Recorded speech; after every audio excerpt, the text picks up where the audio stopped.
Hello everyone and welcome once again to Ask the Treksperts. I'm Captain Logan. And I'm Sarah. And today we're going to review an episode for you. Today we're going to talk about Next Generation's Devil's Due from Season 4. This is the one where somebody shows up claiming to be the devil of lots of different planets, and Picard has to kind of deal with it. But first, we'd like to open with a joke. Sarah has made up a joke about Star Trek, and we're going to open the show with it. Sarah, what's your joke? Okay, my joke, and I made up a while ago. Like 2 days ago. 2 days ago. Okay, let's see. Okay, in a Star Trek amalgam. The Star Trek amalgam. Amalgam. Amalgam. Okay, universe. Amalgam. Sorry, I'm trying to remember my joke at the same time I'm on camera. Okay, so you have Klingons merged with Vulcans. What is the name of their great leader? I don't know. Kapow. I love that joke. So, on to Devil's Due, and speaking of Klingons, no, that was great, well done. Speaking of Klingons, one of the characters that this woman that claims to be the devil, Ardra, claims that she is Feklar! Yeah. And that's kind of funny. But Klingons don't have a devil, apparently. I liked how they tried to make it work. Did you notice that? Where I didn't even feel like they were retconning it so much as going, okay, we know the Klingons don't have a devil, but we feel like we have this kind of fun, chance to actually show Feklar, because we've talked about Feklar before. So they show him, and then he says still that he's the guardian of Grethor. Yeah. And that's what he had been. That's what he had been called before. Or is he never mentioned before? I don't think he's mentioned besides that. Is that even his first mention? That's I'd have to look it up, but I think that's the first we hear of him. But we know that they have a Hell. We know they have Grethor. Yeah. So it only stands to reason that it would have a guardian, but a guardian wouldn't be the same as. It's not necessarily devil. Yeah, because their Hell seems to be based very much on kind of like Greek mythology underworld, as far as I can tell. I mean, they've got like. They have a barge that takes you there, and they've got like blood lakes and stuff like that. It seems like they're kind of looking at Greek myth a little bit. So yeah. I always kind of saw Feklar as just like maybe the ferry boat guy, like the guy on Charon or something like that. Like just the guy who stands there with a big stick and ushers you in, or or Hades. Or Hades. Well, maybe, but see, Hades is actually more like a devil. You know what I mean?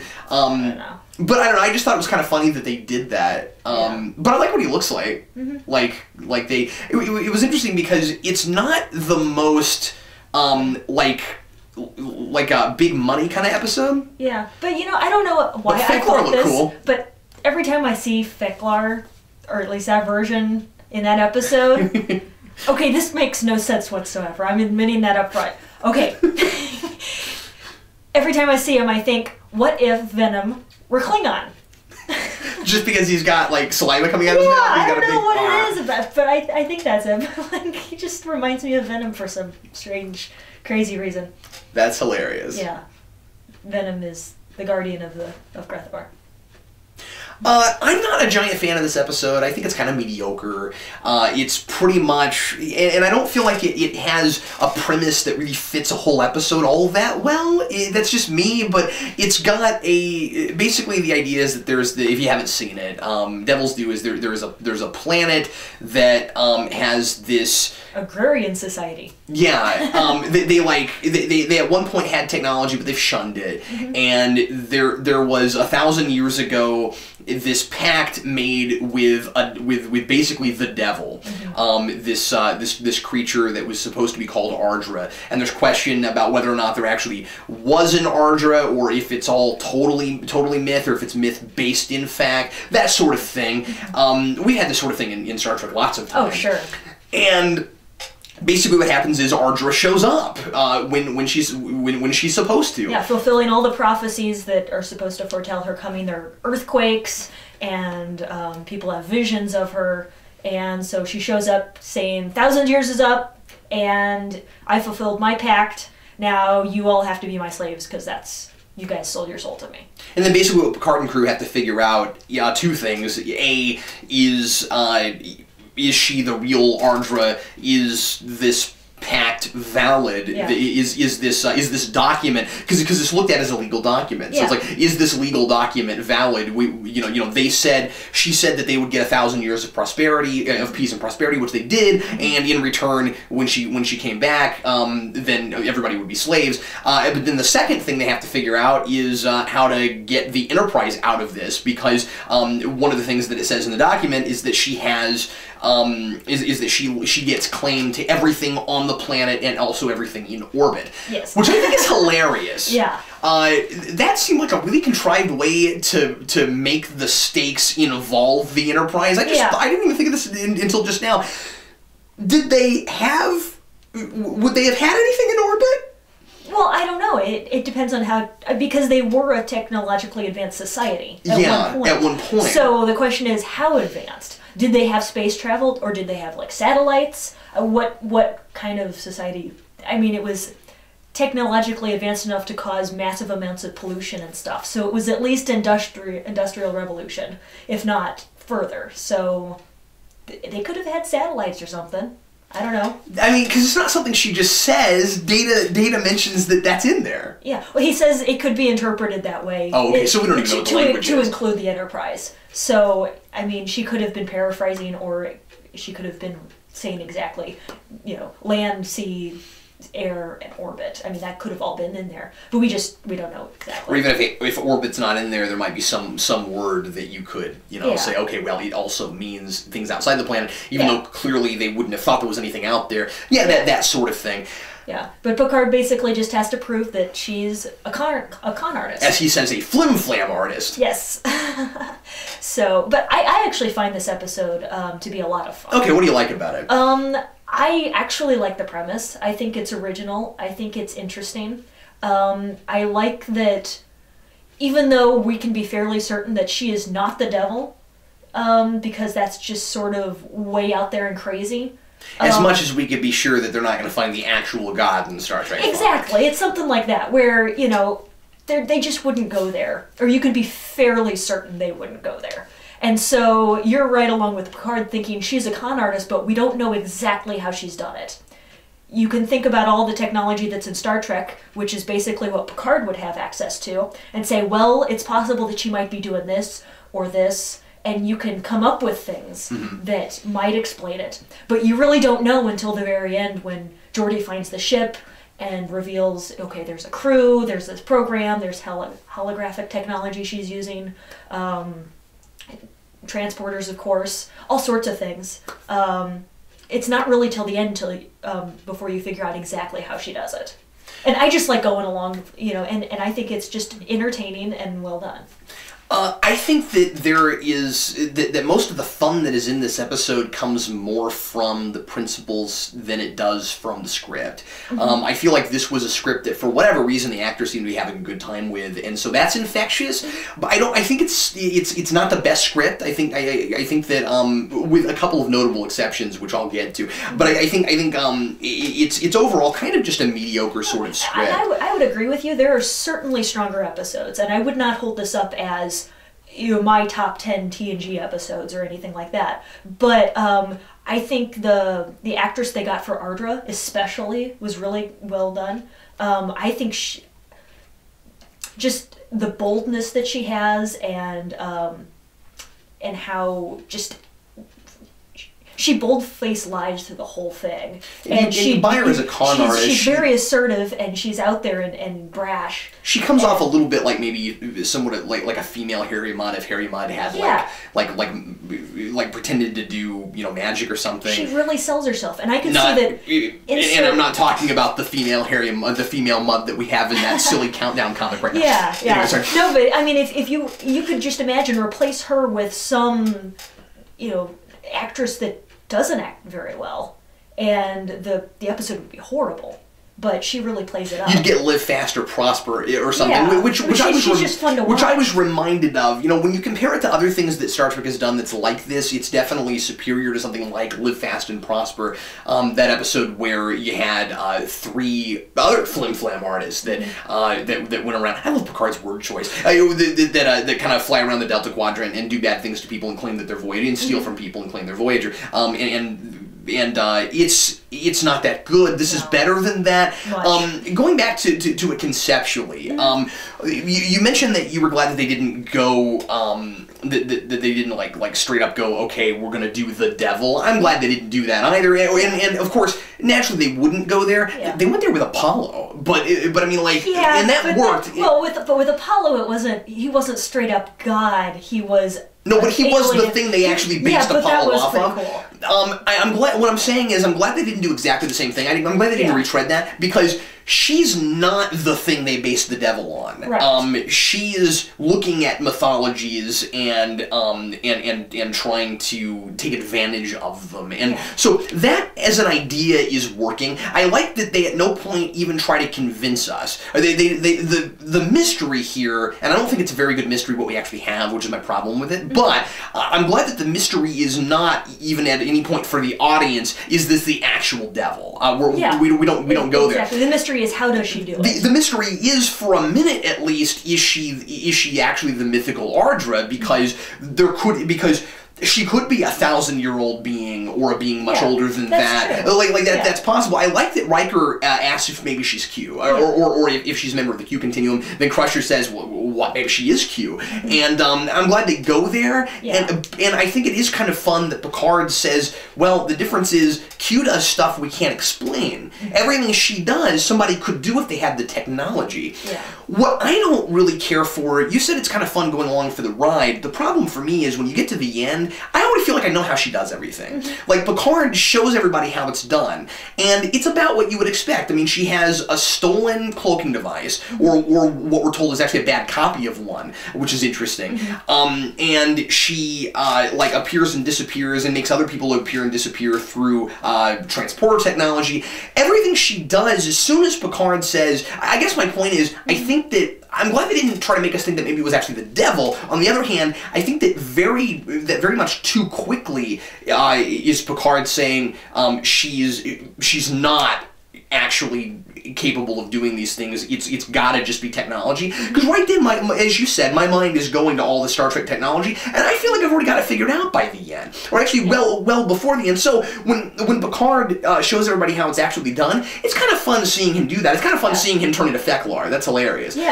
But it's not a good mystery, and I feel like it's trying to be that. I think that episode, I mean, the mystery of it, in a sense, is for me the process, or is how does she do it, and it's not that strong. But I feel like I know already. But for me, it's the process of how do they get seeing Picard figure it out. Yeah, exactly, and seeing him convince Data as the arbitrator, which is fun. And the leader of the planet, and just basically drag it out until Geordi can figure out what's going on and pinpoint the ship. In a way, it's like it reminds me of the Ensigns of Command, where Picard has to delve through all this legalese to try to stop. I'm blanking on the name for some reason, but to stop that very legalistic alien species from taking over that. Oh, you're planet. talking about the Shellyak. Yes, the Shellyak. To keep them from exterminating the colony. It's a stronger episode. Yeah, it's a much stronger, and I really enjoyed that episode. But it reminds me of that, in that episode was all about process, and it was all about Picard trying to find some loophole to slow him down or trip him up or whatever. Yeah, and I appreciate that it's trying to do that. I just feel like it's a tough tightrope to walk, where it's like, I can't decide how much of it is just process and how much of it is them thinking that they're clever. There's a number of writers on this episode, and I don't remember exactly who they are right now, but that you get to the end, and it almost feels like the writers are trying to impress you with what it really is to a degree, and I'm just not impressed, because I feel like I could have figured it out on my own. See, I didn't feel that, because I was along for the ride, and I was just enjoying the episode.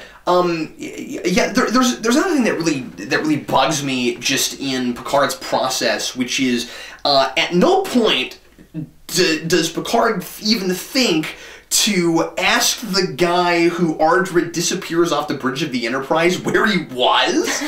I mean, I get that maybe he's in a blank room or something, but I feel like Picard would at least interrogate him, but like interview him and ask him about it. Yeah. See, they cut the scene after he comes back, So, you know, the very next thing he asks them after the blank black void that changes to the next scene is, where were you? But we just don't see it. It should have been in the episode. I think that just it took me out because I kept thinking about that. I was like, well, if she had actually been dumb enough to actually not have him in just a blank white room or something, like he could have told them something. It just seems like anyway because they transported him to the bridge.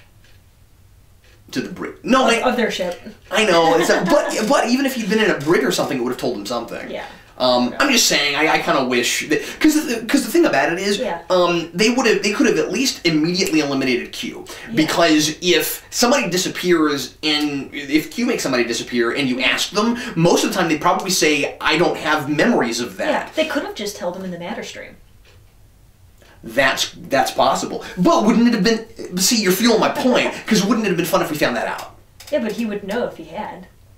No, but wouldn't it have been fun if, at the end, in Picard figuring everything out, if he had figured that out? Because, remember, they take her ship, and they go look at it, they would have logs of that. They could have very easily put that in his dialogue at the end. Well, I guess I'm rewriting the episode now. That's not that important, though, is it? It's only important in that it's a clue and it's ignored. And yeah, but it's you know it's transporters. They have a cloaked ship. You can figure out how they did it. No, I know, but it would have been. I'm just saying that it would have been fun if imagine the scene. The scene that I have more questions on is how she got into Picard's room. Yeah, we'll talk about that in a second. But what I was going to say is, I think it would have been more fun. Imagine the scene where Picard asked that guy, "Where were you?" "I don't know." And then at the end, he figures out, oh, he was in a matter stream. I wouldn't necessarily thought of that right away. That's a little more cool than just, well, we used holograms and we used, stuff like that. One thing I did think was kind of neat, though, was the idea that, and this is something you have to extrapolate a little bit, the idea of how the Enterprise could make their beaming effect look different. Because I thought about that for a minute at the end. Picard beams himself and other people around with the exact same effect she uses. Yeah. And for a minute I was thinking, well, I don't know how they would make their beaming effect look different. But then when he mentions they use holograms, I'm like, oh, that's how you do it. Yeah. Maybe. Or I they that was just kind of use cool. her ship because he uses her program. So he's just using her ship. He could use her transporters. That's a good point. That's a good point. I forgot about that. Anyway, the thing you were going to say about her getting into his his bedroom, his quarters. Because the first time when she appears on the bridge, they apparently don't even have their shields up. But certainly by the time it's nighttime for Picard and she beams into his quarters, surely they have their shields up by that point as a precaution. Why would they have their shields up? Oh, well, because they know that she's coming after them. Yeah, he doesn't want anyone beaming on or off the ship at that point. Yeah. So either, well, the guy that he told to make sure to raise the shields wasn't there. He was talking to Arter at that point. So it could be that he forgot to remind the guy who just beamed back to raise the shields. Possibly. Yeah, it's stretch. But I doubt it. But possibly. So you would have to assume the shields are up when she appears in his quarters, and that's the one thing I don't know. I wondered about that myself. For a minute, I kept thinking every time she beamed on the ship, it was weird. But you're right; they wouldn't have their shields up for first contact. No, they don't have their shields up most of the time unless there's some sort of alert or. Yeah, they have to know that there's some kind of danger. Yeah. I want to ask you about something general to Star Trek, dealing with the whole with that whole business.